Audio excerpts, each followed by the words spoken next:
BCom part second के विद्यार्थियों,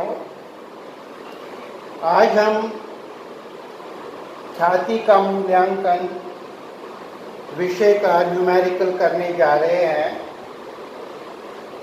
question इस प्रकार से है, from the following information calculate future maintainable profit. निम्नलिखित सूचनाओं से भविष्य में बने रहने योग्य लाभ की गणना कीजिए।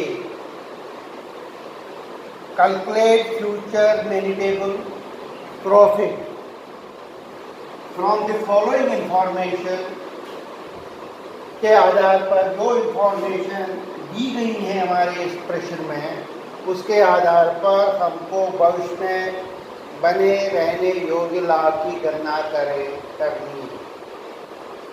ये ख्याति का मूल्यांकन calculation of goodwill corporate accounting paper के अंतर्गत आता है। इंफॉर्मेशन इस प्रकार है, mister A purchased a business of Mr. B on 1st April 2005. Profit by B for the preceding year, पिछले सालों में जो 31 मार्च को समाप्त हो रहे हैं, 2003 में 1,24,000, 2004 में 1,44,000 और 2005 में 1,75,000 प्रॉफिट दर्शाया गया है। बी एडिशनल इंफॉर्मेशन इस प्रकार से है, प्रॉफिट फॉर 2003 4,000, जिसमें सेल ऑफ फर्नीचर भी है। Profit for 2004 was reduced by 6,000। वो 2004 में जो प्रॉफिट था उसमें 6,000 रुपये की कमी हुई है, क्योंकि उसमें आग लग गई थी किसी सेक्शन में, इसलिए 6,000 रुपये का नुकसान हुआ था। Rent paid by 2,500 per month जो वो दे रहा है। A was working as manager, A उस फर्म में मैनेजर एक्ट कर रहा और 5,000 प्रति माह के हिसाब से पैसे ले रहा था। अब बी ने चूंकि ये बिजनेस ले ली है ए से, जैसे कि पहले ही क्वेश्चन में कहा है, परचेज बिजनेस और मिस्टर बी, तो वो बी की जो ए ने बिजनेस बी की ली थी,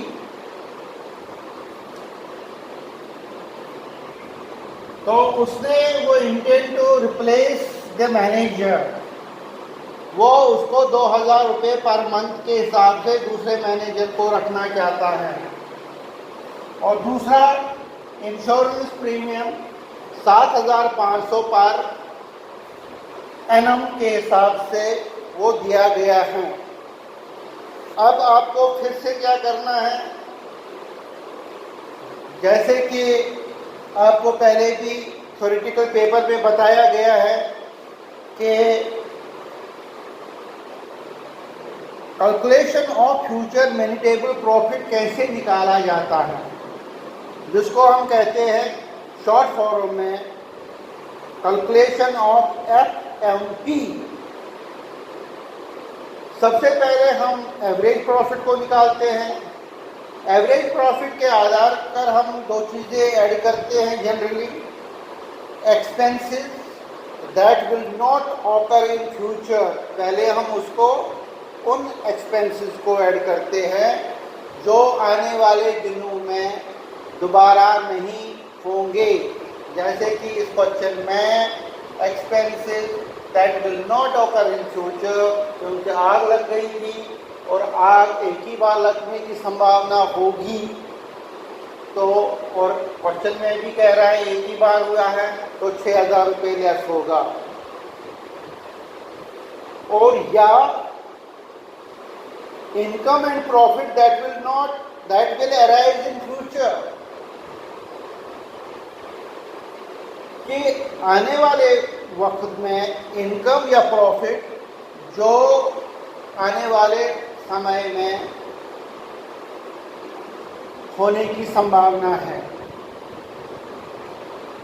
इसको एवरेज प्रॉफिट को ऐड करने के बाद इसमें लेस किया जाता है expenses that will occur in future, वो एक्सपेंसेस जो फ्यूचर में income and profit that will not arise in future. और तीसरा fair remuneration of the owner और पार्टनर्स। तो पहले में 2 और लेस 3 करके 3 में fair remuneration of the owner और पार्टनर, तो हमको फ्यूचर मेनिटेबल प्रॉफिट ज्ञात हो सकता है। अब विद्यार्थियों, अगर इसी क्वेश्चन में मैं फ्यूचर मेनिटेबल प्रॉफिट एफ एवं वी को ज्ञात करना कहूँगा, तो सबसे पहले मेरे को नेट प्रॉफिट को निकालना पड़ेगा और नेट प्रॉफिट के बाद एवरेज प्रॉफिट को निकालना पड़ेगा।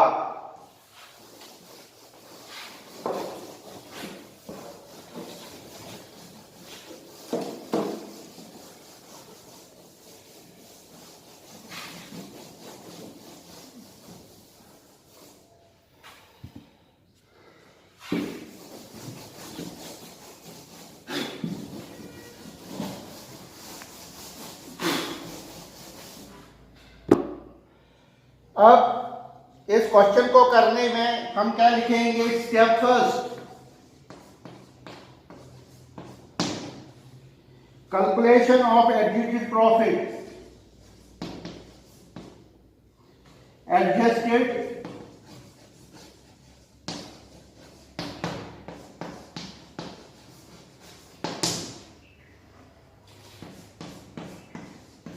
नेट प्रॉफिट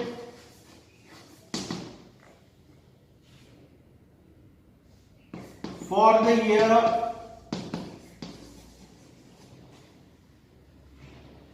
2003, वो बताया गया है आपको 1,24,000 क्वेश्चन में।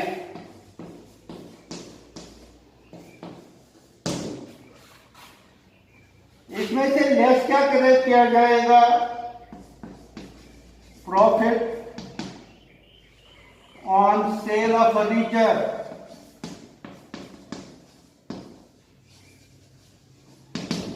वो 4,000 रुपये का हमने फर्नीचर बेच डाला, तो नेट प्रॉफिट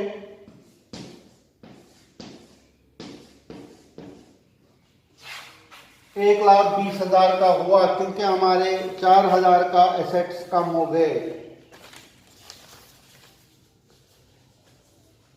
2004 का net profit for the year 2004, वो कितने का था हमारे पास? 1,44,000।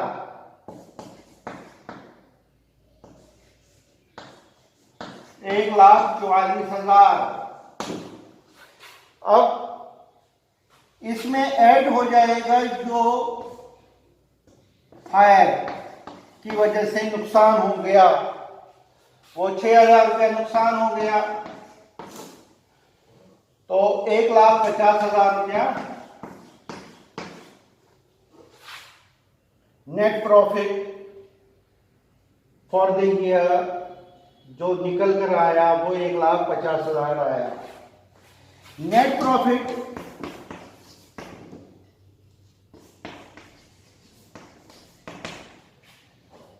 दो 2005 वो 1,75,000 बताया गया है क्वेश्चन में, 1,75,000 रुपया।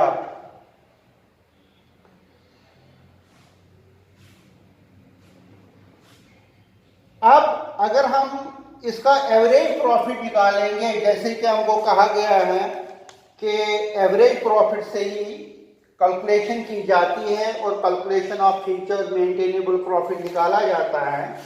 तो उस सूरत में आपको तो 2003 का प्रॉफिट कितना था हमारे पास? 2003 का 1,20,000। 2004 का प्रॉफिट 1,50,000।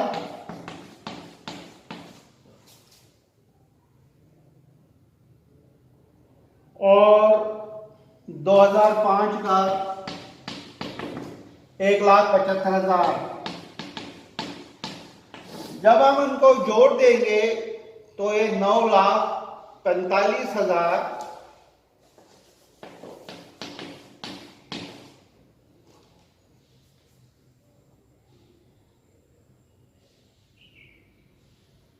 तीनों को मिला के 1,20,000 प्लस 1,50,000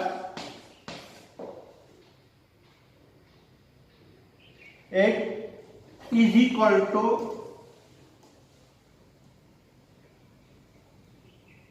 फिर 1,75,000 को 1,50,000 जो दोनों को मिला के उसको 1,75,000 फिर तीनों को मिला के वो टोटल जो आता है 2003 को 1,20,000 फिर 1,20,000 फिर 1,50,000 दो दूसरे वर्ष तो वो 1,20,000 3 का 1 साल के लिए ही है।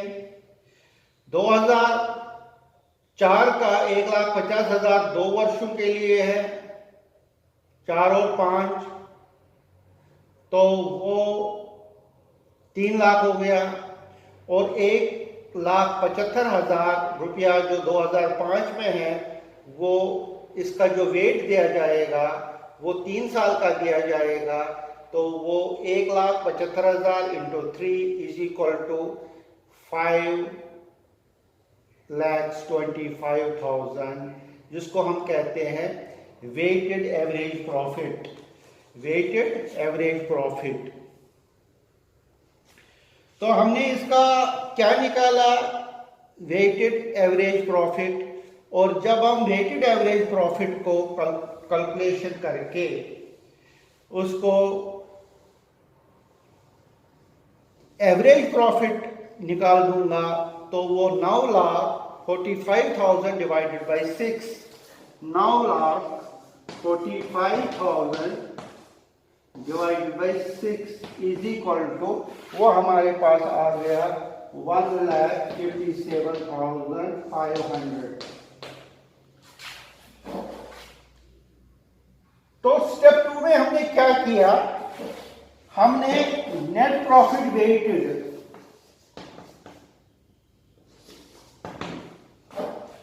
2003 में 1,20,000 था, उसका 1 साल ही वेट दिया तो वेटेड प्रॉफिट वो सिर्फ और सिर्फ 1,20,000 ही आएगा। 2004 में 1,50,000 उसका वेट दे दिया 2 तो उसका वेटेड प्रॉफिट आया 3 लाख। और 2005 में जो 1,75,000 था उसका वेटेड प्रॉफिट 3 दिया तो वो आए 5,25,000। जब 1,20,000 3 लाख और 1,75,000 1,75,000 को 3 से मल्टीपल किया तो 5,25,000 हो गया। तो उनको जब जोड़ देते हैं तो वो 9,45,000 आ जाता है। और जब उसको टोटल वेट पहले साल का 1, दूसरे साल के 2 और तीसरे साल का 3 तो टोटल 6 हो गया, डिवाइड कर दिया 6 से तो वो 1,57,500। अब जो 1,57,500 है ये आपका एवरेज प्रॉफिट है, ये हमने कैलकुलेट कर दिया as average profit.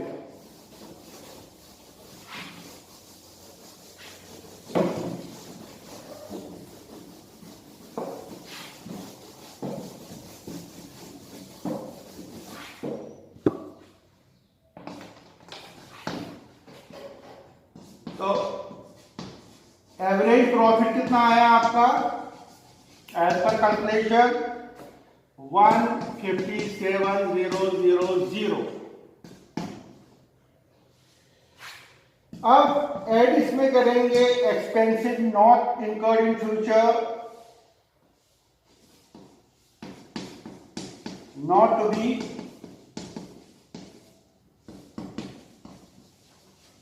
incurred in future।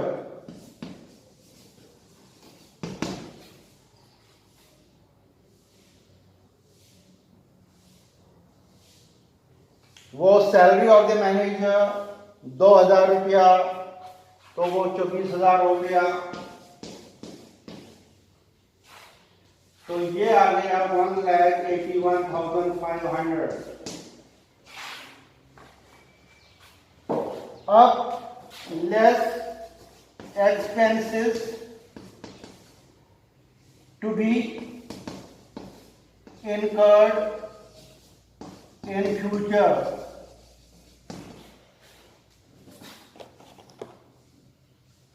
Number 1 आपके पास रेंट है 2500 इंटू 2 30,000।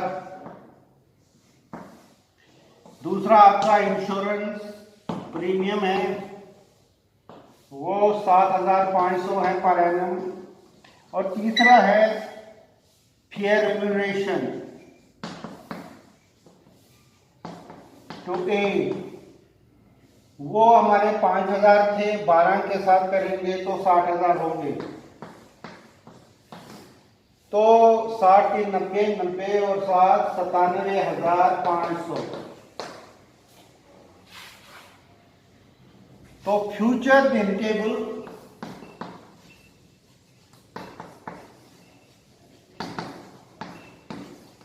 प्रॉफिट इस क्वेश्चन का है 97,500 जो तीनों का आया, वो 1,81,500 में से 97,500 में जब निकालूंगा वो आपका आएगा 84,000। तो 84,000 इस क्वेश्चन का फ्यूचर मेंटेबल प्रॉफिट है। विद्यार्थियों, इसी तरह